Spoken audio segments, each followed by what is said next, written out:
So, Mr. Speaker, I've now been told something else. That members of industry, representatives of industry, were allowed to see the SDR at 10:30. What? This is a multi-billion-pound industry. That's highly market sensitive, Mr. Speaker. Yeah. Well, good evening, guys, and thank you for joining me on another video.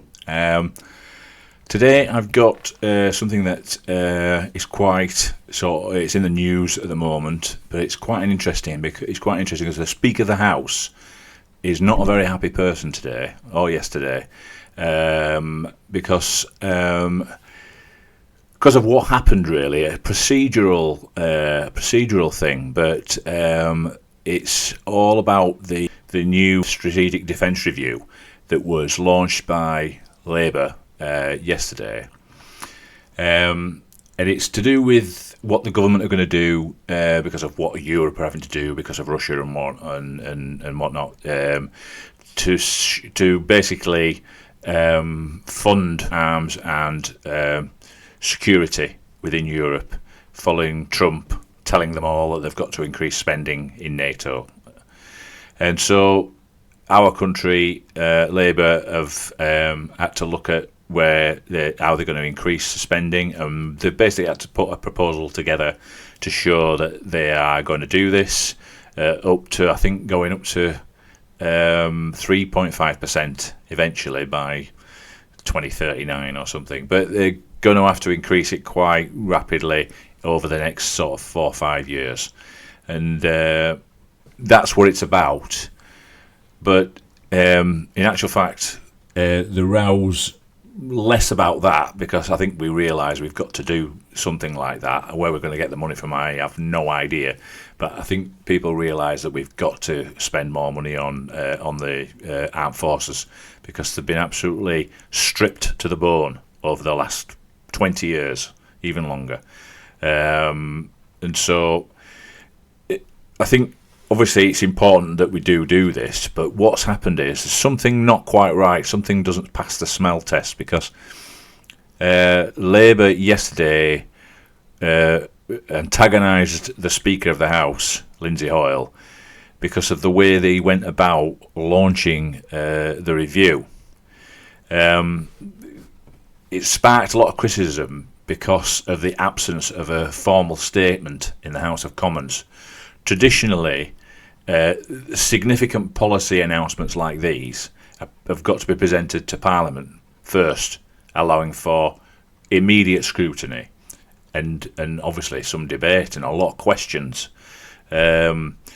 Opposition parties and some MPs expressed concern over the departure from convention, the convention being you make a statement to the House on something as massive as this, arguing obviously it undermines the parliamentary oversight. Obviously they've got a massive majority of Labour, and it's almost like they've just decided we're not doing that, we don't have to do that because we've got such a majority, we don't need to be bothering Parliament and being scrutinised about something, which sort of makes you wonder whether there's things in there that they don't want to be scrutinised. But the worst part about this is they launched it to a selected bunch of members of the press. Launched it in a specific place. They say, we come along, certain members of the press, non-antagonistic people that were going to ask difficult questions. And so they did that, which that obviously may not sound too terrible, but they then, it's become apparent more today that they notified certain manufacturers of arms that are going to be beneficiaries, and certain stock prices obviously shot up because of that, because of the amounts of money we're talking about. Obviously it's a massive thing that they've done this, and that it potentially means that certain people knew this and they could have easily put money into the stock market before this announcement was made and made a lot of money on it. Who knew? And nobody, and it's going to be looked into this. Who knew before they announced it to the rest of the country, before they announced it to the press? So before the press even heard about it, certain companies knew already about where the money was going to be spent and the decisions that had been made. So there's obviously going to be quite a lot of things happening about this. It's not good at all, and I think there's more to come. But this was interesting because I just wanted to show you this. This was Lindsay Hoyle speaking in Parliament when he found out that they'd done this. It's really bad what they've done, and they hadn't come and made a statement in the House about it. They'd just gone straight to the press.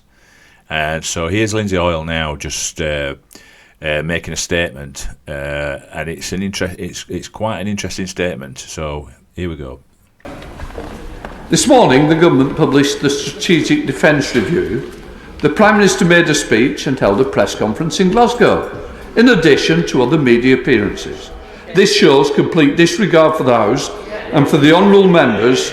I note that ministers, when they were in opposition, were not slow to complain when the previous government made major policy announcements outside Parliament. Absolutely. It's amazing in opposition how everything should be discussed on the floor of the House, but when in government, memories are short on that fact.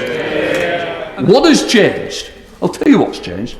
Disregard for the members who sit on the back benches. I am here to defend the back benches, so please, I hope we have no more of this. Leader! I responded to an urgent question on a similar matter on the 14th of May. I reiterate the commitments I gave then. I am satisfied that this government is coming to the House regularly to keep Parliament informed. Rubbish! I recognise... Order! I'm not satisfied. I think that's the key, because both backbenchers, quite rightly, should hear it first. I don't care how many have been done in the House, it's the ones that's not been done we should be talking about. Rid of the House. Thank you, Mr. Speaker. As I say, it will be made this afternoon by the Dissent Secretary, and I am satisfied. I would point out to colleagues, we've got an important second reading debate today, of which there are dozens and dozens of speakers down to speak in. So we are now doing 2 urgent questions before a very important statement, and then other business as well. So we do have to try and balance these things. I'm sure that criticism was then to me for granting 2 UQs. The reason we granted 2 UQs is because we didn't come here with the Strategic Defence Review. Otherwise, we won't be able, and there will be no pressure on time. Jonathan Davis. Absolutely. So, Mr. Speaker, I've now been told something else. That members of industry, representatives of industry, were allowed to see the SDR at 10:30. What?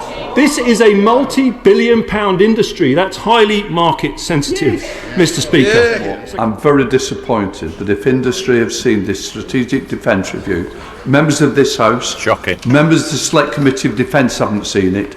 There is something fundamentally gone wrong here. I really do believe we need the answers. And it might be worth, and it's up to the leader, I'm not under pressure, that she goes away, gets some answer, comes back to the House.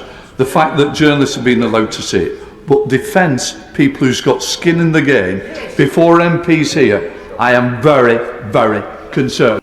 Interesting. So there you go. Interesting response from Lindsay Hoyle. Not a happy guy at all. Quite an unusual set of circumstances that you don't often see in Parliament. And I think it's just the arrogance of Labour, knowing that they've got this majority. I think they don't think they've got to be scrutinised. Quite shocking, really. Anyway, I just thought it was an interesting video and interesting to see what actually goes on in Parliament. It can get quite heated at times. And I think there's more to run on this. So we'll see in the next few days. I think Labour are going to be in a little bit of trouble. Anyway, thanks very much for joining us, and if you can please subscribe to the channel, that'd be brilliant, and I will see you on the next video.